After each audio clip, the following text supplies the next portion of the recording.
नमोस्तु गुरुदेव। मंदिर जाने का भाव हो फिर भी न जा पाए तो क्या करना चाहिए? दोष क्या हमारा प्रमाद है, और एक पुण्य का अच्छा अवसर हमारे हाथ से निकल गया तो घाटा हो गया। तो जैसे कोई कमाई का अवसर हो वो खो जाए तो कैसा लगता है, वैसी ही फीलिंग उस दिन होनी चाहिए जिस दिन मंदिर जाना का मौका मन हो और न जा पाए। नमोस्तु गुरुदेव। दीक्षा और दीक्षा कल्याणक में क्या अंतर है? दीक्षा किसी की भी होती, दीक्षा कल्याणक केवल तीर्थंकरों का।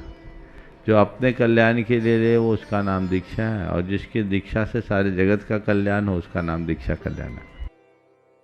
नमोस्तु गुरुदेव। पूजन आदि में टूटा चावल चढ़ाना कितना उचित है?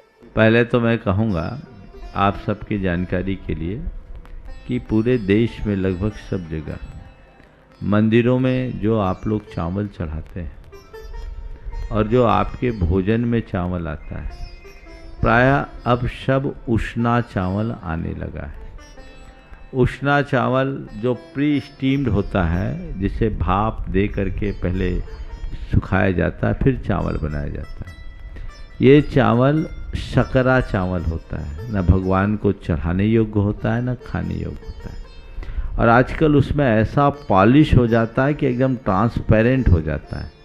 आज से 15-20 साल पहले तक जो उष्णा चावल आता था वो चावल थोड़ा पीला होता था तो दिख जाता था। अब अरवा चावल की भांति उष्णा चावल दिखता है, और आप लोगों से एक गलती होती क्योंकि वो अखंड तंदुल दिखता है, लंबे लंबे दाने होते हैं, चढ़ाने में अच्छा लगता है। ये चावल चढ़ाने योग्य नहीं है, खाने योग्य नहीं है। जिसको पहले भाप से पकाया गया है वो भात बन गया फिर चावल बना। इसे इसलिए आजकल ज़्यादा प्रोसेस में लिया जाता है क्योंकि इस चावल में कनकी कम आती, टूटती नहीं। लेकिन ये चावल हमारे चढ़ाने योग्य नहीं है। हमें अरवा चावल मंदिर में चढ़ाना चाहिए और वही जैनियों के खाने योग्य है। अरवा चावल अखंड होता है, उसको आप पानी में डालेंगे वो थोड़ा टूटेगा, उष्णा चावल नहीं टूटेगा। उसकी पहचान है, गंध से भी उसकी पहचान है, और उसकी सबसे अच्छी पहचान अरवा चावल और उष्णा चावल दोनों को आप अलग अलग कटोरी में डालिए पानी में। उष्णा चावल ज्यों का त्यों दिखेगा, अरवा चावल में लाइनें आ जाएगी, थोड़ी देर में उसके टुकड़े हो जाएंगे पानी में पड़ने से। तो वही चावल चढ़ाना चाहिए।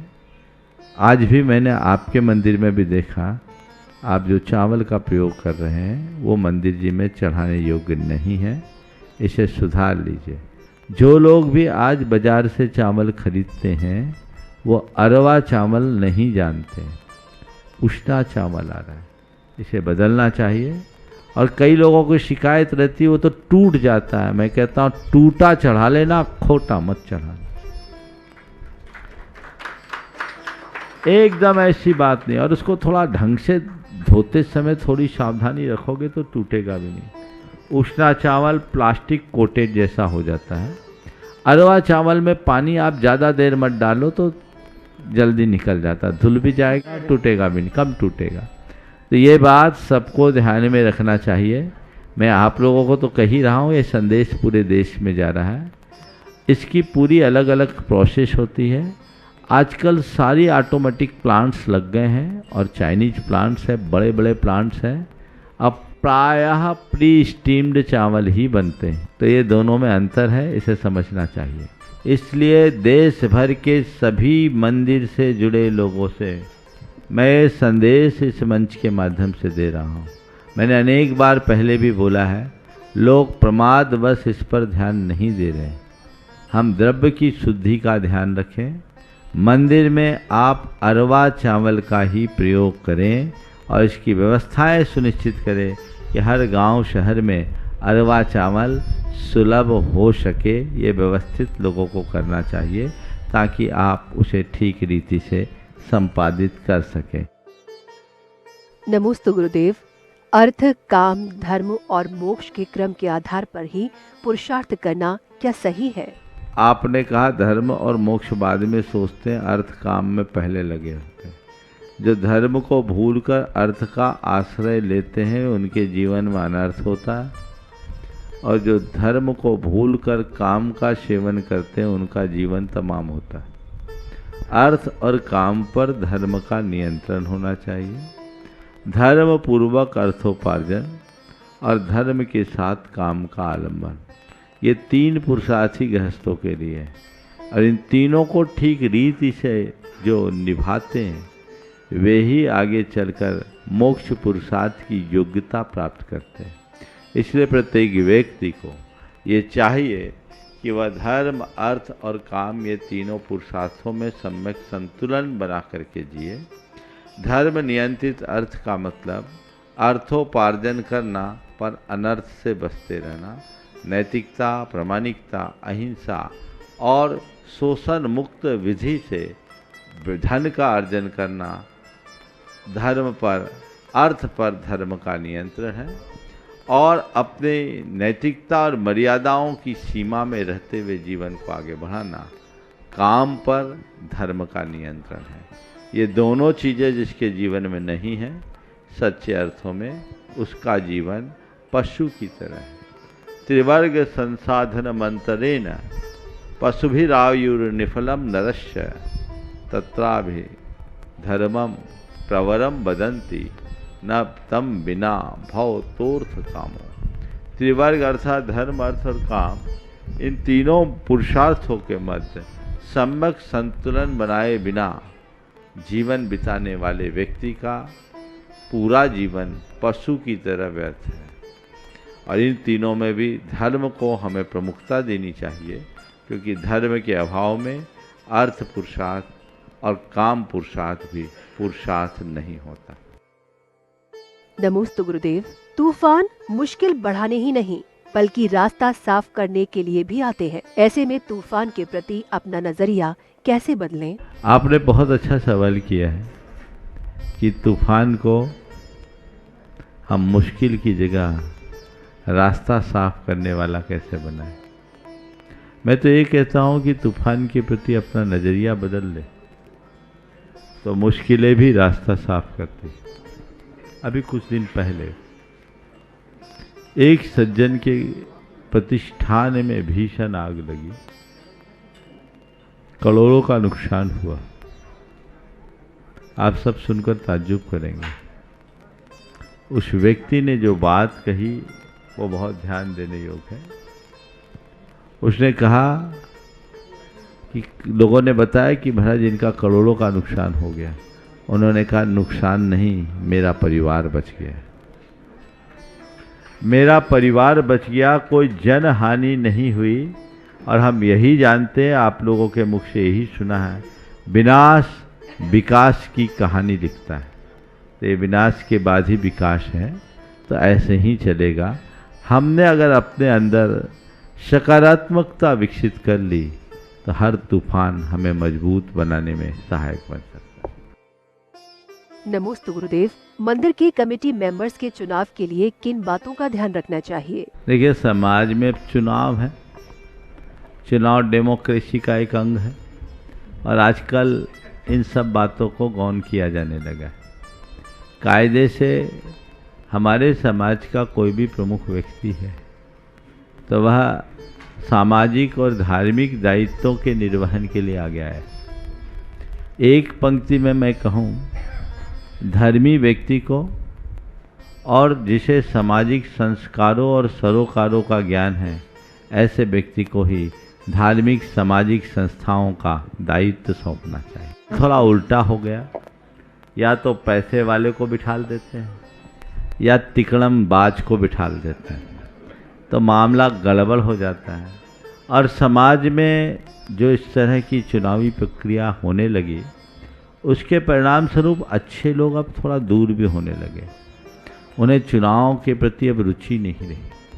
पहले लोगों को ज़बरदस्ती बिठाना पड़ता था, अब उठाना पड़ता है। इतना बड़ा बदलाव आ गया। और अब समाज के पदों को लोगों ने अपने स्टेटस का सिंबल बना लिया। ये उचित नहीं है। इन पर बहुत गंभीरता से विचार करना चाहिए। और मैं तो ये कहूँगा कि स्वस्थ समाज की संरचना के लिए हमें पूरी चुनावी पद्धति पर पुनर्विचार करना चाहिए, क्योंकि जहाँ चुनाव होता है कोई भी जीतता है, समाज हारती है। हमें उससे बचना चाहिए। नमोस्तु गुरुदेव। मेहनत सीढ़ी की तरह है और भाग्य लिफ्ट की तरह होता है। ऐसे में हमें आगे बढ़ने के लिए क्या करना चाहिए? लिफ्ट धोखा दे सकती, सीढ़ी नहीं। और सीढ़ी भी बाद में, पैर पहले होना चाहिए। तो मैं कहूँगा, न सीढ़ी पर न लिफ्ट पर, अपने पैरों पर भरोसा रखो। समझ गए? न सीढ़ी पर न लिफ्ट पर, अपितु अपने पैरों पर भरोसा रख करके चलो, जो जीवन को आगे बढ़ा सके। मैं तमाम लोगों को एक संदेश जरूर देना चाहूँगा। मेरे भाग्य में क्या लिखा है ये मुझे पता नहीं, मेरे भाग्य में क्या लिखा है ये मुझे पता नहीं, पर मुझे क्या करना है इसका मुझे पता होना चाहिए, और उसी में आगे बढ़ जाए तो जीवन में सफल हो सकते। नमोस्तु गुरुदेव। क्या मुनिवर और आरिका माताजी को आहार देने में बराबर पुण्य मिलता है? ज़्यादा हिसाब किताब नहीं लगाना चाहिए। दोनों को आहार देने में पुण्य मिलता है, जो मिल जाए उसको दे दो। मैं ज़्यादा बोलूँगा तो तुम बनिया हो कहोगे, हमको तो महाराज जी को देना, उनको भूखे रख दोगे। उत्तम मध्यम जघन्य पात्रों के हिसाब से अलग अलग पुण्य होता है। मुनिराज उत्तम पात्र होते हैं, उनका उत्तम फल होता है। आरिका, एलक, शुलक, बती, श्रावक सब मध्यम पात्र की श्रेणी में आते हैं। नमोस्तु गुरुदेव। संसार में पर्यावरण की गंभीर समस्या बहुत तेजी से बढ़ रही है, इसका समाधान कैसे करें? पर्यावरण के प्रति जागरूकता होनी चाहिए। आज दिनों दिन जिस तरह से गर्मी बढ़ रही है, उसके जिम्मेदार कौन? ओजोन की परत दिनों दिन क्षीण हो रही है, इसके जिम्मेदार कौन? विडंबना ये देखने में आती है कि लोग पर्यावरण की चिंता तो भले प्रकट करते हैं, पर सबसे ज़्यादा पर्यावरण के साथ खिलवाड़ कर रहे हैं। लोगों को बचना चाहिए। चूँकि पर्यावरण की बात की है, मैं आप सबसे कहता हूँ, प्लास्टिक के प्रयोग से बचे। पंच कल्याणक प्रतिष्ठा महोत्सव में कोई भी प्लास्टिक की सामग्री का प्रयोग नहीं होना चाहिए, डिस्पोजल का भी प्रयोग नहीं होना। ये आज लाखों टन कचरा समुद्र में पहुंच रहा है। सब समुद्री जीव जंतु के जीवन पर संकट है। पर्यावरण को कितना बड़ा खतरा। जल स्रोतों के साथ भी लोगों ने बहुत खिलवाड़ कर दिया। पेड़ पौधों की अंधाधुंध कटाई हमें कितना नुकसान कर रही है। हर व्यक्ति के अंदर ये चिंतन में आना चाहिए कि यदि हमने पर्यावरण को ध्यान में नहीं दिया तो आने वाली पीढ़ियों के साथ हम इंसाफ नहीं कर पाएंगे। उसके प्रति जागरूकता, तत्परता होनी चाहिए। अभी तो फिर भी हम सुनते हैं नदियों में, नालों में कि आज से 25 वर्ष 30 वर्ष पहले पर्याप्त जल रहता था, अब हल्की सी धार दिखती है। मुझे लगता यही हाल रहा तो आने वाले 25-30 वर्ष बाद वहाँ धार भी नहीं दिखेगी, केवल निशान दिखेगी कि कभी यहाँ से नदी बहती थी। इसके जिम्मेदार कौन? आप हैं। हर व्यक्ति को पर्यावरण के संरक्षण के लिए तत्परता दिखानी चाहिए और साथ ही वृक्षारोपण के प्रति उत्साहित होना चाहिए। इस वर्षा काल में हर व्यक्ति जितना बन सके वृक्षारोपण करे। कम से कम हर व्यक्ति प्रतिवर्ष एक पेड़ भी लगाने लगे तो मैं समझता हूँ आने वाले 10-20 साल बाद हम काफ़ी कुछ अच्छा वातावरण बना सकते हैं। ये सबकी सामूहिक जिम्मेदारी है, इस पर सभी को ध्यान देना चाहिए। नमोस्तु गुरुदेव। संतों के बिहार या शोभा यात्रा के दौरान झूठे मुंह चलना क्या उचित है? कायदे की बात पूछो तो मैं तो ये कहूँगा, तुम सर्वस्व त्यागी के साथ चल रहे हो तो कुछ तो त्याग का आदर्श पालो। घंटे आध घंटे उनके साथ चल रहे हो, इतना संयम नहीं। कई लोग तो मुंह में दबाए रहते और चलते हैं, कईयों का तो 24 घंटे दबा रहता है। तो तुमने क्या पाया, क्या सीखा? हाँ, हर व्यक्ति का उतना सत्व नहीं। गर्मी का दिन है, भूख प्यास सहन करने की उतनी क्षमता नहीं है, कोई दिक्कत नहीं। अगर लेना भी है तो थोड़ी आड़ में लो, आगे पीछे लो। और बाद में मुख शुद्धि कर लो, कुल्ला कर लो, तो ये बहुमान है। लेकिन आजकल तो जब से बोतल तुम लोगों के हाथ आ गई ना, एक दो बार तो लोगों ने सभा में ही बैठे बैठे, क्योंकि साथ में आपके बैग में वो चीज़ें रहती, आदत है, पर वो ये नहीं समझ पाते कि मैं कहाँ चूक रहा हूँ। तो मैं सभी से कहूँगा, बहुत अच्छा सवाल किया तुमने। अपनी विशुद्धि को बरकरार रखना चाहते हो तो इसका यथासंभव ध्यान रखो। रखा जा सकता, कोई बड़ी चीज़ नहीं है। थोड़ा सा आड़ कर लिए, आगे पीछे कर लिए और काम कर लिए तो काम हो सकता। नमोस्तु गुरुदेव। न जिंदगी लौट कर आएगी न लोग, ऐसे में समय की कद्र करना कैसे सीखें? बहुत अच्छी बात, कद्र करना सीखो। न जिंदगी लौट कर वापस आती, न लोग लौट कर वापस आते। कद्र करना सीखने के लिए कुछ नहीं करना। अगर कोई हमारी कद्र करता है तो हमें क्या अनुभूति होती है, और कहीं जहाँ हमारी उपेक्षा होती है तो हमारे लिए क्या अनुभूति होती है। ये दोनों अनुभूतियों को व्यक्ति सामने रखे तो अपने आप व्यक्ति कद्र करना सीख सकता है।